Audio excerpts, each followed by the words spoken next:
6:17 coming up towards 6:18 in Trinidad and Tobago. So let's shift our focus from the obvious contradictions of dealing with politics and our politicians, because we don't seem to have a problem with it. Because once it's on your side, once you're Indian like them, once you're African like them, they could do whatever they want, and that just seems to be the way it is. So, and for all of the other races in between, everybody's just totally line because they have some benefit to get one way or the other. So, I suppose highlighting it might just remind us of it, but it doesn't make a damn bit of difference. So let's move along, because let's talk about health issues, because we're joined by Health Secretary at the Tobago House of Assembly, Dr. Faith B. Israel, to discuss the COVID-19 statistics. Dr. B. Israel indicated earlier this week that there were 2 cases of multi-system inflammatory syndrome in children, MISC, recorded on the island. She said the condition, which follows a COVID-19 infection, is predominantly witnessed in children 5 to 17 years old. As such, she's urging parents to get their children vaccinated. More so now that the doses for 5 to 11-year-olds have arrived in the country. We'll also discuss the monkeypox virus spreading in parts of Europe. They haven't locked down anywhere in Europe, but like happening in a black people country now, you would see what would happen. But whether or not this country is ready, should it arrive on our shores, is another matter. Good morning, Dr. B. Israel. Thank you very much for joining us this morning. Good morning, Kazir. Thank you for having me. More than welcome. We'll get to the monkeypox issue in a moment, but just clarify this thing for us that I've introduced in the introduction, the MISC. Is this a cause for concern? Well, it has always been a cause for concern. So MISC, multi-system inflammatory syndrome in children, that's what the C stands for, really is something that they recognized quite early in the COVID-19 pandemic, quite 2020, where we realized that some of the children who got sick got very, very, very, very ill. We know that when we started speaking about COVID, we had indicated that children were kind of spared. We were focusing on the older people, particularly those with comorbidities and so forth. But even back then, we recognized that there were a few children who got very, very, very sick. And in essence, their systems, so you're talking about the heart and the lung, and in some instances, the brain, became inflamed. And that is a cause for concern. And it has finally gotten to, well, I'm not sure what has happened in Trinidad, but in Tobago within the last couple of weeks, we've had at least 2 confirmed cases of MIS-C in Tobago with young children, children under the age of 11, 10, around that age. And it was really, really good that our physicians were able to recognize it, because the children, and that's the thing, the symptoms are kind of common symptoms. The symptoms are fever. So your child has a fever for quite a while, and then they start having rashes, and then they start having red eyes, and then they start having abdominal pain and vomiting and confusion and those things. And because these parents were persistent, something is wrong with my child, they took them to the hospital and they were able to say, yeah, it is MIS-C.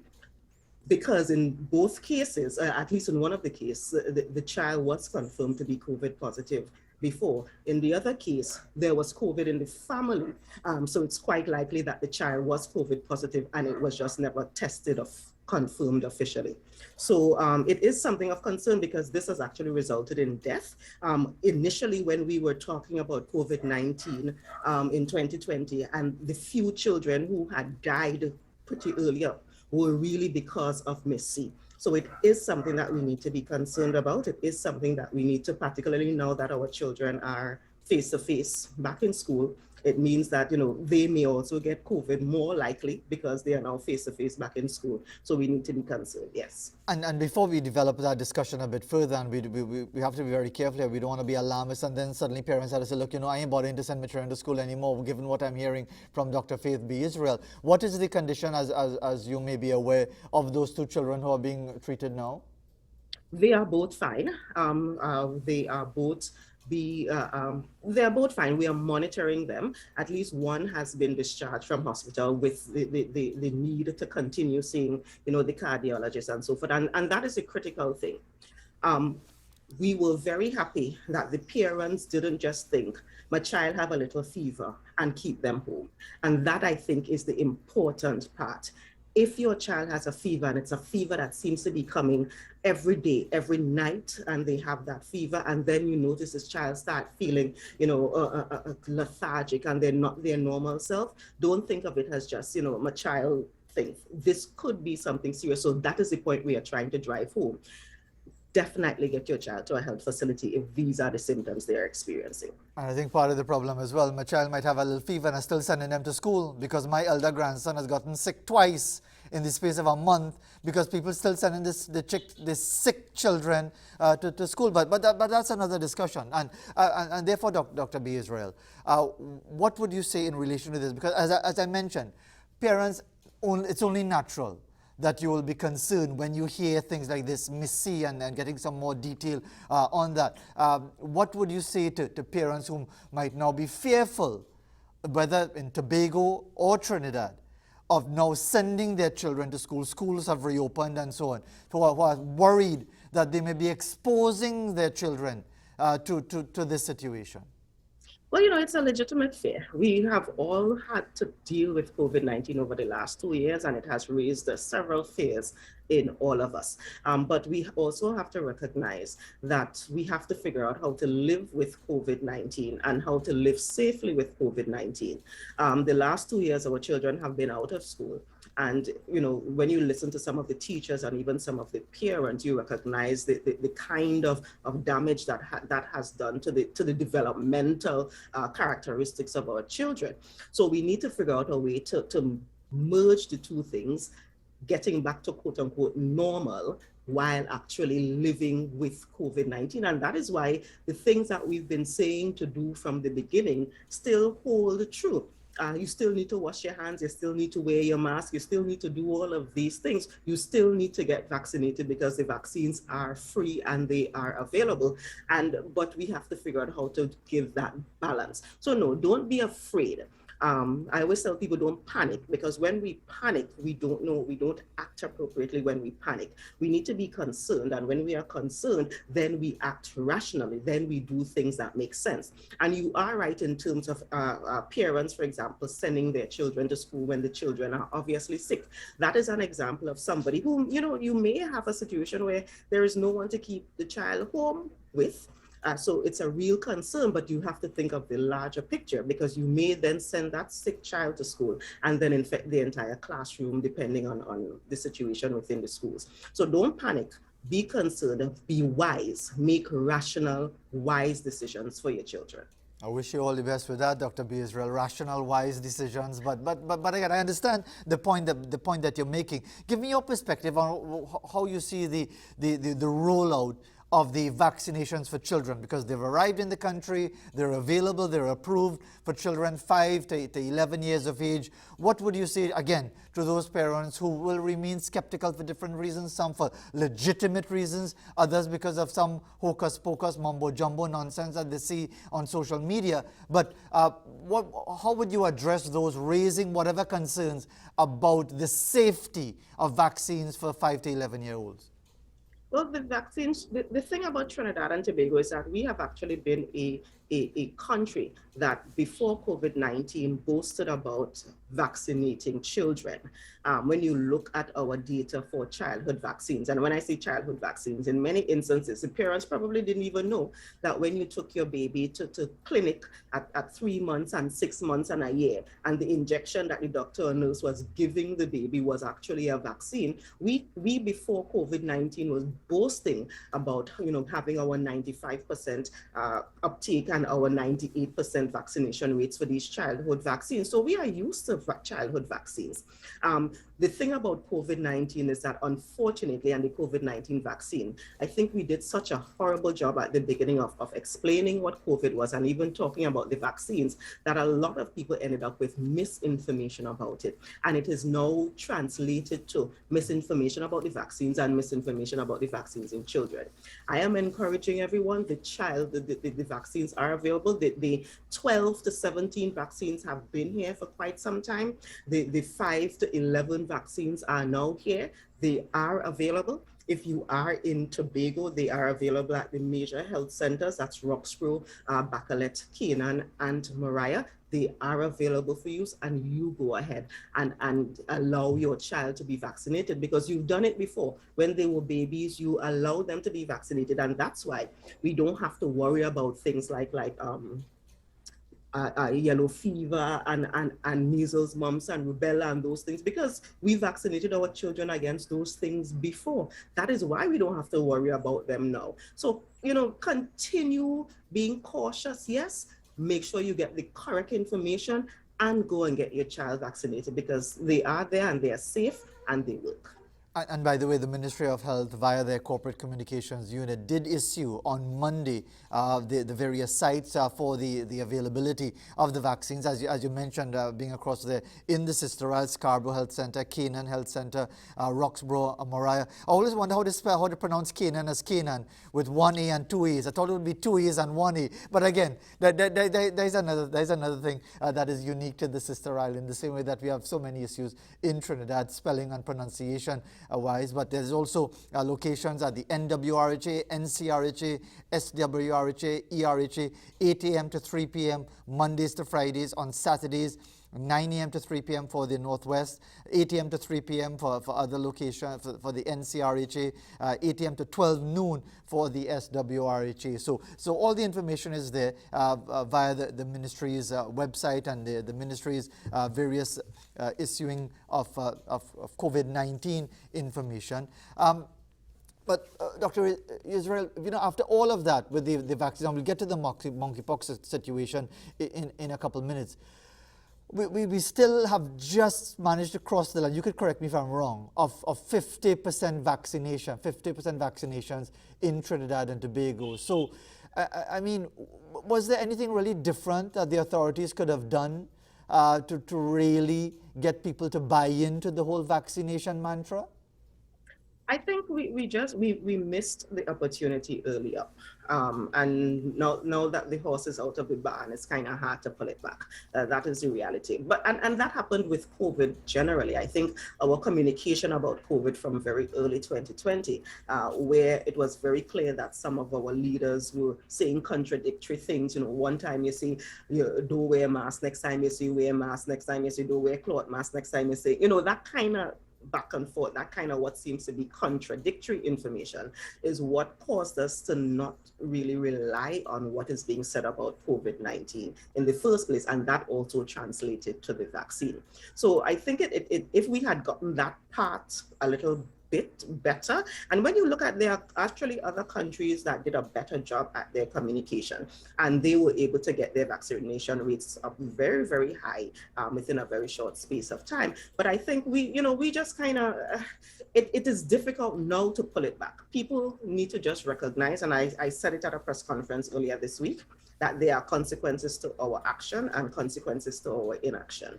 If you choose to get vaccinated, then you deal with the benefits of the vaccine. If you choose to not get vaccinated, then you deal with the consequences of that. And we now have to allow that to go further to our children. So if you choose to not get your child vaccinated, then you deal with the consequences of that. And it's a personal choice that each of us has to make.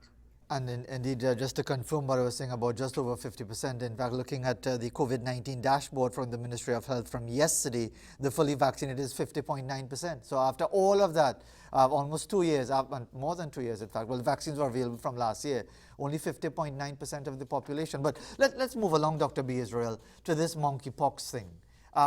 Just give me your perspective on it, please. When I heard about it, I thought, oh gosh, we are finally getting to the point where we could sit back a little bit and not be too worried about COVID, and there comes monkeypox. Now, the good thing about monkeypox is that it kind of limits itself. What do I mean by that? People who get sick with monkeypox, the first couple of days you get fever, you feel lethargic, you get body pains and that kind of thing. But usually within a couple of days, within a week, you start getting the pox, the lesions on your skin. And that in itself actually causes people to not move around as much. That causes people to not interact with you as much. And that actually then protects you from getting infected. So in a way, it is actually a better virus to treat with because you can see. what it does, unlike COVID, where we were not seeing what But it does. could I just interrupt you there? Just correct me if I'm wrong again. From what I'm hearing, you obviously you would have the expertise. You would know better that you could actually be infected as much as 21 days ago, but you only see the lesions or the pustules starting to pop up 2-3 weeks after. So it's kind of like being what they call it, not showing the symptoms. Asymptomatic, but being able to actually infect people in that time. Isn't that correct? Yes, that is correct. But that was the same thing for COVID. So when we were talking about the 2-week window for COVID, we also knew that there were people up to, 3 weeks, almost a month later, got infected and did not show any signs and symptoms. So that is actually quite, so when we give the 2-week period, that is usually for most people. But there are going to be people who are outliers, who are outliers on both ends. So that is quite possible as well. But for most people, if you do get the symptoms, you do get the symptoms within a week or two from being infected.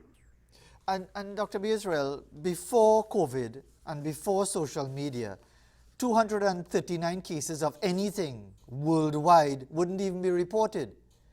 So why are we highlighting this thing as something to be worried about? Because we do have social media, and because we've spent the last 2 years looking at numbers in a way that we never looked at numbers before. By the way, monkeypox is considered endemic, meaning it is there and it has high rates in several countries in Central Africa, Cameroon and Congo and Nigeria and so forth. It is considered endemic in those countries. It's normal. They have thousands of cases in some areas over a period of time.